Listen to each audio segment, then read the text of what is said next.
Hi friends, welcome back to my channel. நான் உங்கள் சசி. எல்லோரும் எப்படி இருக்கீங்க? சூப்பராக இருப்பீங்க அப்படின்னு நம்புகிறேன்.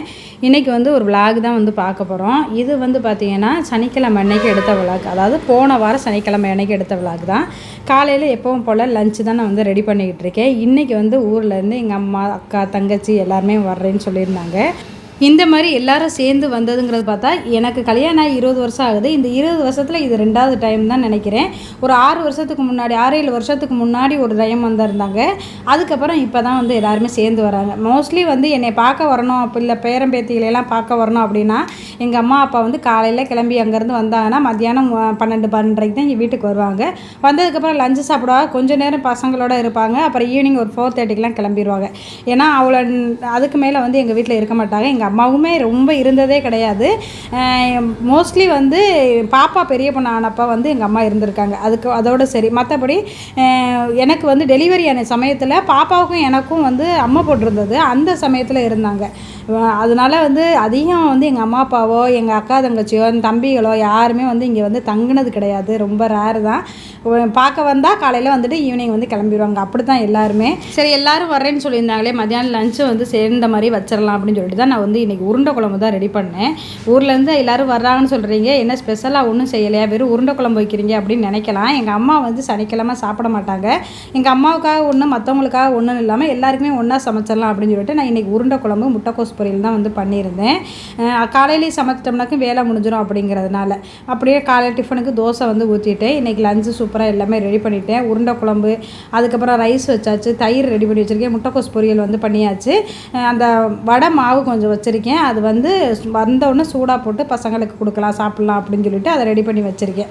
இது எல்லாம் வச்சுட்டு நானும் குளிச்சுட்டு கொஞ்சம் நேரம் அப்படியே ரிலாக்ஸாக உட்காந்துருந்தேன். அவங்க வர்றதுக்கு இன்னும் டைம் இருந்தது அப்படின்னால இதே அப்படியே லஞ்சு பேக் பண்ணி ஹஸ்பண்டுக்கும் கொடுத்து விட்டேன். ஏன்னா அவங்களுக்கு ஆஃபீஸ் உண்டுங்கிறதுனால அவங்களும் கிளம்பிட்டாங்க.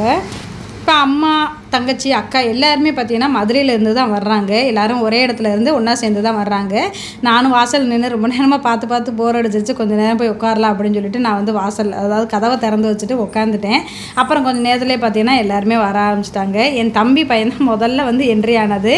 நம்மளாம் எக்ஸாமுக்கு லீவ் விட்டோம்னா, அதாவது நம்ம படிக்கிற காலத்தில் எக்ஸாம் லீவ் விட்டால் ஒன்று அத்தை வீட்டுக்கு போவோம், இல்லைன்னா மாமா வீட்டுக்கு போவோம். இந்த மாதிரி 2 பேர் வீட்டுக்கு யாருக்காவது போவோம். நான் மோஸ்ட்லி அதிகமாக போனது எங்கள் மாமா வீடு தான். எங்கள் மாமா வீடு கொஞ்சம் கிராமங்கிறதுனால அது ஒரு மாதிரி நல்லாயிருக்கும் அந்த இடமே. அதனால நாங்கள் அங்கே தான் மோஸ்ட்லி போவோம். அப்போ ரொம்ப நாள் இருப்போம். கிட்டத்தட்ட மாதக்கணக்கிலலாம் நாங்கள் இங்கே இருந்திருக்கோம். ஏன்னா வீடை தேடுற இதே எங்களுக்கு வராது. அவ்வளோ ஜாலியாக இங்கே என்ஜாய் பண்ணுவோம். இப்போல்லாம் பசங்கள்லாம் அவங்கவுங்க படிப்பு, அவங்கவுங்க வீடு அப்படிங்கிற மாதிரி ஆகிட்டாங்க. ரொம்ப எங்கேயுமே வர்றதும் கிடையாது, வந்தாலும் ரொம்ப நாள் தங்குறதும் கிடையாது. ஏன்னா எல்லாரோடைய லைஃப் ஸ்டைலுமே மாறி போச்சு. முன்ன மாதிரிலாம் இப்போ யாருக்குமே கிடையாது. எல்லாருமே ஒரு நாள் 2 நாள் லீவு கிடச்சா போதும், எங்கேயாவது போகலாங்கிற மாதிரி தான் இப்போல்லாம் இருக்குது. ஏன்னா பசங்களோட படிப்பு அந்த மாதிரி இருக்குது. ஆக்சுவலாக எல்லாருமே சண்டே அன்னைக்கு வரதா தான் சொல்லியிருந்தாங்க. என் பையன் இன்றைக்கி, அதாவது எங்கள் வீட்டில் இருக்கான் இப்போதைக்கு. அவன் நைட்டு கிளம்பிடுவாங்கிறதுனால அவன் இருக்கிறதோட பார்த்துட்டு போயிடலாம். அப்படின்னா அவன் சென்னைக்கு போயிட்டானா அவனை பார்க்குறது கொஞ்சம் கஷ்டம். அதனால் அவன் இருக்கிறதோட பார்த்துடலாம் அப்படின்னு சொல்லிட்டு தான் அவன் இருக்கிற அன்னைக்கு வந்துடலாம்னு சொல்லி சனிக்கிழமையே வந்துட்டாங்க. ஏன்னா என் பையன் நைட்டு கிளம்பிடுவான் ஊருக்கு. அதனால் அந்த தோதில் தான் எல்லாருமே வந்தது. பேரனை பார்க்கலாம், பையனை பார்க்கலாம் அப்படிங்கிற இதில் தான் வந்திருந்ததாக. மதுரை மல்லினா எனக்கு ரொம்ப பிடிக்கும். அதனால் எங்கள் அம்மாட்ட சொல்லியிருந்தேன், வரும்போது வாங்கிட்டு வாமா அப்படின்னு சொல்லிட்டு. எங்கள் அம்மாவும் பார்த்திங்கன்னா நிறைய பூ வாங்கிட்டு வந்திருந்தாங்க. அது போக இங்கேயுமே வந்ததுக்கப்புறம் உதிரி பூவும் வாங்கிட்டு வந்திருந்தாங்க. சரி, அதெல்லாம் எடுத்து வச்சிடலாம் சொல்லி அந்த இதெல்லாம் எடுத்து வச்சுருந்தேன். அதே மாதிரி மதுரையிலேருந்து மாம்பழமும் நிறையா வாங்கிட்டு வந்திருந்தாங்க. எங்கள் அக்கா பார்த்திங்கன்னா மோஸ்ட்லி எங்கேயுமே பெருசாக வந்துட மாட்டாங்க. ஏன்னா அவங்களுக்கு 2 பசங்க. ஒருத்தர் காலேஜ் படிக்கிறான், இன்னொருத்தர் வேலைக்கு போகிறான். அதோட இல்லை அக்கா ஹஸ்பண்டுக்கும் வேலை. எல்லாருமே பெரிய ஆளுங்கிறதுனால சமைச்சு கொடுக்குறதுக்கும் அங்கே வேறு லேடிஸும் கிடையாது. எங்கள் அக்கா தான் மெயினாக சமைச்சு கொடுக்கும். அதனால் இந்த தடவை தான் ஒரு 2 நாள், அதுவும் எங்கள் அம்மா இருந்ததுனால 2 நாள் வந்துட்டு போகிறேன்னு சொல்லி 2 நாளுக்காக வந்திருந்தாங்க. மோஸ்ட்லி எங்கள் அக்கா அதோடைய ஹஸ்பண்ட் சமைச்சிருவாங்க. என்னைக்காவது ஒரு சில நாட்களில். டெய்லி சமைக்கிறேன்னா அந்த 2 நாளைக்கு மட்டும் சமைச்சு கொடுத்துக்குங்க அப்படின்னு சொல்லிட்டு தான் அக்கா வந்திருந்தாங்க. அக்கா, அம்மா, அதுக்கப்புறம் அக்கா அதான் தங்கச்சி பசங்க எல்லாருமே பார்த்திங்கன்னா ஆட்டோவில் வந்துட்டாங்க. தங்கச்சி மட்டும் பார்த்திங்கன்னா என் பையன் போய் கூட்டிகிட்டு வந்திருந்தான் 2 வீலரில். ஏன்னா எல்லாருமே ஒன்றா ஆட்டோவில் வர முடியாது அப்படிங்கிறதுனால. இதுதான் என் தங்கச்சி.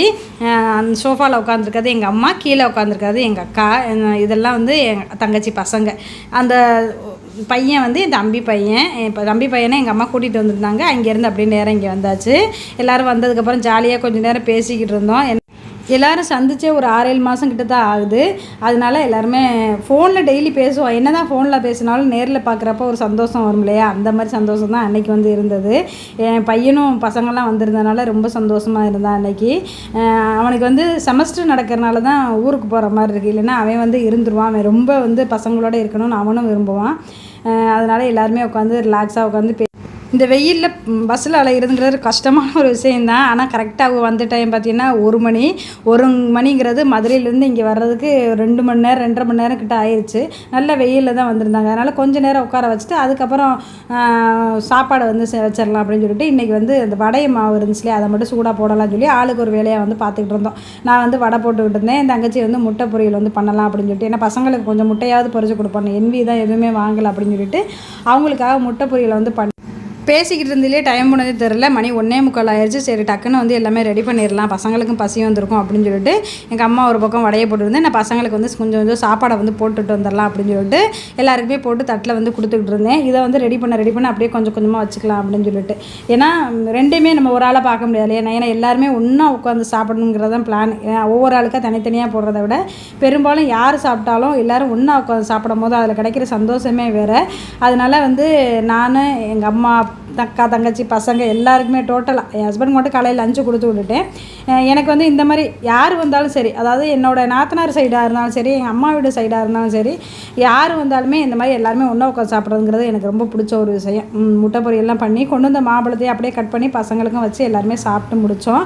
ரொம்ப திருப்தியாக வந்து அன்றைக்கி சாப்பிட்டு முடிச்சுட்டு கிளைமேட் பார்த்திங்கன்னா நல்லா ஒரு மாதிரி காற்றும் மேகமும் காலையில் டோட்டல் அப்படியே சேஞ்ச் ஆகி பயங்கரமாக இருட்டிக்கிட்டு நல்லா இருந்தது கிளைமேட்டு. மழை வரும், அதாவது சாயந்தரம் போல் பசங்களை கூட்டிகிட்டு பார்க்குக்கு போகலான்னு தான் நினச்சிருந்தோம். ஆனால் வந்து மழை தூறினாலும் தூரிடும், பசங்க வந்து நனைஞ்சிட்டு இருந்தால் ஆகாது, அதனால் வேண்டாம் அப்படின்னு சொல்லி முடிவு பண்ணிவிட்டு சரி மொட்டை மாடிக்காவது போகலான்னு பார்த்தா நல்ல காற்று ஜிலுன்னு இருந்தது ஒரு மாதிரி. சரி எல்லாருமே கொஞ்சம் நேரம் அங்கே வந்து உட்காந்துட்டு பேசிக்கிட்டு இருந்தோம். கிளைமேட் பார்த்தீங்கன்னா உங்களுக்கு தெரியும், நல்லா இருட்டிக்கிட்டு பயங்கரமாக வந்துச்சு. ஆனால் பெருசாக ஒன்றும் அப்போதைக்கு மழையே வரல. அதனால் கொஞ்சம் கீழே இறங்கி வந்துட்டு தங்கச்சி பப்ஸும் வாங்கிட்டு வந்திருந்தா, அதை சூடு பண்ணி எல்லாருக்கும் கொடுத்துடலாம் அப்படின்னு சொல்லிட்டு அந்த பப்ஸை எல்லாருக்கும் சூடு பண்ணி கொடுத்துட்டேன். மழை வருதோ இல்லையோ டக்குன்னு வந்து கரண்ட்டு மட்டும் போயிடுது. இப்போ வந்து கரண்ட்டு இல்லை. அதனால் கீழே இறங்கி வந்துட்டு பசங்களுக்கு இந்த பப்ஸை கொடுத்தோம். பார்த்திங்கன்னா பயங்கரமாக மின்னலும் ஆரம்பிச்சிருச்சு. ஆனால் ஒரு பொட்டு தூத்தல் கூட இல்லை. சரி இதுக்கப்புறம் ஏன் வீட்டில் இருக்கணும், பசங்களை கூட்டிக்கிட்டு பார்க்கு ஏதாவது போகலாம் அப்படின்னு சொல்லிட்டு நம்ம எப்போவும் போகிற பார்க்கு, அதாவது நான் வாக்கிங் ரெகுலராக போவோம்ல அந்த பார்க்குக்கு தான் கூட்டிகிட்டு போயிருந்தேன். ஏன்னா நைட் நேரத்தில் வேறு எங்கேயும் போகிறது சுற்றி பார்க்க பெருசாக ஒன்றும் நம்ம ஊரில் இடம் இல்லை. இருந்தாலும் அங்கே வந்து கூட்டிகிட்டு போகலாம் அப்படின்னு சொல்லிட்டு மழை வரல அப்படின்னு நினச்சதுக்கப்புறம் ஒரு 8 மணிக்கு மேலே தான் நாங்கள் வந்து கிளம்பி போனோம். அங்கே போய் கூட்டிகிட்டு போயிட்டு பசங்களை அங்கே கொஞ்சம் நேரம் விளையாட விட்டுட்டு அங்கங்கே கொஞ்சம் ஃபோட்டோஸ்லாம் கொஞ்சம் எடுத்துக்கிட்டோம். ஏன்னா இங்கே யாருமே நான் இது வரைக்கும் கூட்டிகிட்டு வந்ததில்லை. என் தங்கச்சியும் வந்ததில்லை, எங்கள் அம்மாவும் அக்கா யாருமே வந்ததில்லை. தங்கச்சி பசங்களை மட்டும் நான் ஒரே கூட்டிகிட்டு வந்தேன் ஞாபகம் இருக்குது. அங்கே போயிட்டு கொஞ்சம் ஃபோட்டோஸ் முதல்ல எடுத்துகிட்டு அதுக்கப்புறம் இங்கே கொஞ்சம் ஸ்நாக்ஸ் வாங்கி பசங்களுக்கு கொடுக்கலாம்னு சொல்லிட்டு கொஞ்சம் அந்த ப்ரௌனி, அதுக்கப்புறம் பார்த்திங்கன்னா சாண்ட்விட்சு இதெல்லாம் தான் வாங்கிட்டு பசங்களுக்கு சாப்பிட வந்து கொடுத்தாச்சு. ஏன்னா வீட்லேயும் பப்ஸு சாப்பிட்டு வந்தனால பெருசாக ஒன்றும் வாங்கலை, கொஞ்சம் வாங்கி எல்லாருமே அதை ஷேர் பண்ணி வந்து சாப்பிட்டோம். என் தம்பி பையன் பார்த்திங்கன்னா நான் வீடியோ எடுக்கிறத வாட்ச் பண்ணிக்கிட்டே இருப்பான். ஆனால் நான் அதை எப்படி வாய்ஸ் ஓவர் கொடுக்குறேனோ அதை பார்த்து கிண்டல் பண்ணிக்கிட்டே இருப்பான். எனக்கு அடிக்கடி வர நேரம் இந்த பசங்களையெல்லாம் பார்க்கும்போது நம்ம சின்ன வயசில் மாமா வீட்டுக்கோ தாத்தா வீட்டுக்கோ இந்த மாதிரி போன மெமரிஸ் தான் வந்து அதிகமாக வரும். உங்கள் யாருக்கெல்லாம் அந்த மாதிரி மெமரிஸ் வந்து இருக்குது அப்படிங்கிறத மறக்காமல் கமெண்ட் பண்ணுங்கள். இதோடு இந்த விளாகை முடிச்சுக்கிறேன். நெக்ஸ்ட் வீடியோவில் மீட் பண்ணலாம். அது வரைக்கும் பாய்.